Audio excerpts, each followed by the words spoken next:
For almost 60 years, the United States thought this nightmare was gone. One of the absolute most destructive livestock parasites we've ever seen had been wiped out. Or at least, that's what everyone believed. Now, it's back.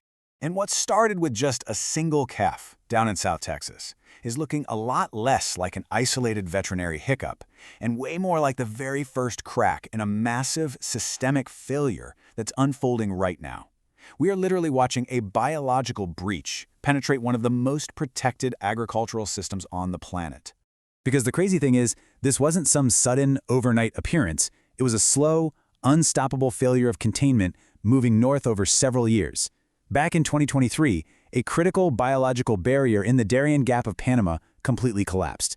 From there, this threat marched relentlessly through Central America, advanced all the way through Mexico by early 2026, and finally, on June 3rd, triggered its first domestic detection in Texas. Just to wrap your head around the sheer scale of this trans-border migration, it's staggering. We're talking about a parasite that traveled over 1,100 miles, crossing multiple international borders in under 2 years. It wasn't stopped by national quarantines, and it somehow bypassed the thousands of sentinel traps set up along the way. Now you might be wondering, why on earth is a single fly triggering state of emergency declarations? Well, it all comes down to understanding what makes this specific insect a biological horror.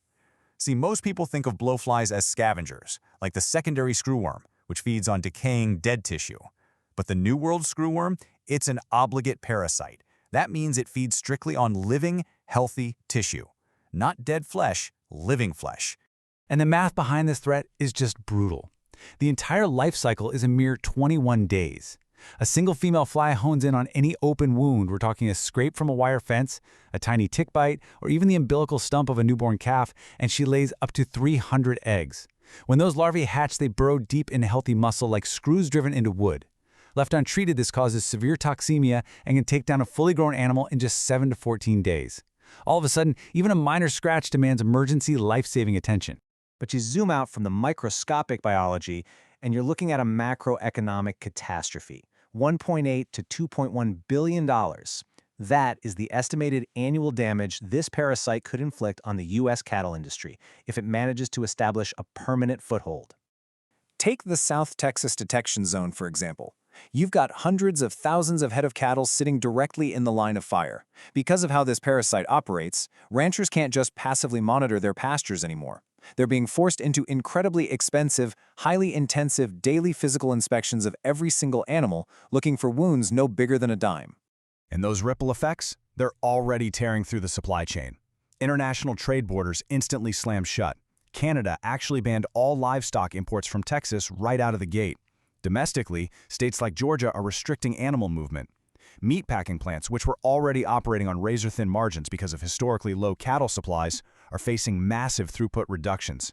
Nobody wants to buy or move cattle right now, and that market uncertainty is just paralyzing the industry. But the heat isn't just on beef operations. Over in Lea County, New Mexico, there's a highly vulnerable dairy corridor. We're looking at intensive, high-density dairy operations holding nearly 150,000 cattle. In a dairy setting, calving complications and routine treatments happen constantly, and every single one of those events creates a fresh, open entry point for the fly, setting up a devastating continuous exposure risk. So, how exactly do you fight something that multiplies this fast? Well, the primary eradication strategy sounds like it's straight out of a sci-fi movie. It's called the sterile insect technique. Officials mass-produce male screwworm flies, sterilize them using gamma radiation, and literally airdrop them by the millions over infested zones. Because wild females only mate once in their entire lifetime, mating with a sterile male results in unfertilized eggs. Eventually, the wild population just collapses. But here is where the entire system hits a brick wall. The central conflict of this whole crisis is a massive math problem. To suppress a continental resurgence, officials are saying we need to be dropping 400 million sterile flies every single week. But our maximum current supply is stuck at just 100 million. The math for our primary defense simply does not work. What we're actually facing is a catastrophic production bottleneck. The terrifying reality here is that the only fully operational production plant in the entire hemisphere, down in Panama, is completely maxed out. It is running at absolute full capacity, and it's still only producing a quarter of the ammunition we need to win this war. Now, here's the really wild part. A technological solution actually exists right now, but it's trapped in a web of regulatory tension. Traditional sterile fly facilities produce a 50-50 ratio of males to females, which is highly inefficient, since sterile females don't help suppress the population. Enter NovoFly. It's a CRISPR-engineered male-only production strain. Swapping to NovoFly would instantly double our effective capacity overnight, but right now it's just sitting there, delayed in bureaucratic red tape, waiting on final environmental approvals from the EPA before it can be used. And while authorities struggle with these supply chains and regulations, massive blind spots are quietly undermining the multi-million-dollar quarantines on the ground. We have hidden vectors bypassing the checkpoints entirely. Commercial cattle trucks are getting stopped and inspected, sure, but every single day, domestic dogs cross the border completely unchecked. We've got millions of feral hogs wandering through South Texas sustaining the spread. Remember, during the 2016 Florida Keys outbreak, this exact parasite wiped out 15% of the endangered key deer population in a matter of months. Unmanaged wildlife is basically acting as a permanent, untreatable reservoir. Because we can't control the wildlife, and our sterile fly supply is critically low, the only thing dictating how far north this parasite can survive right now is the ambient weather. The environment itself is acting as our final border.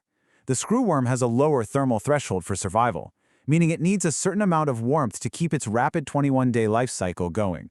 But the real danger zone lies just beneath the surface, the soil temperature overwintering limit.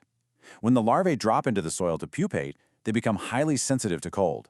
If this parasite manages to establish localized populations far enough north and buries itself into the soil before a hard winter freeze hits, the containment zones will be breached permanently. It will simply wait out the winter and emerge next spring deep inside the United States interior. So right now, we are locked in a desperate race against biology. Humans are scrambling to build a $750 million sterile fly facility in Edinburgh, Texas, fast-tracking it for May 2027. We're actively converting old fruit fly plants in Mexico just to buy us some time. State officials are practically begging for federal clearance to deploy chemical bait stations to knock down the adult wild flies. But human infrastructure is sluggish, and the biological breeding cycle of this fly is a ruthless 21 days. Ultimately, Texas isn't just fighting a bug here, it's fighting time. Officials know exactly how to stop this outbreak, but the tools simply aren't in their hands at the scale required. So the real question we have to ask ourselves as we watch this unfold is, what happens if the main weapon needed to stop this escalation just doesn't scale up in time?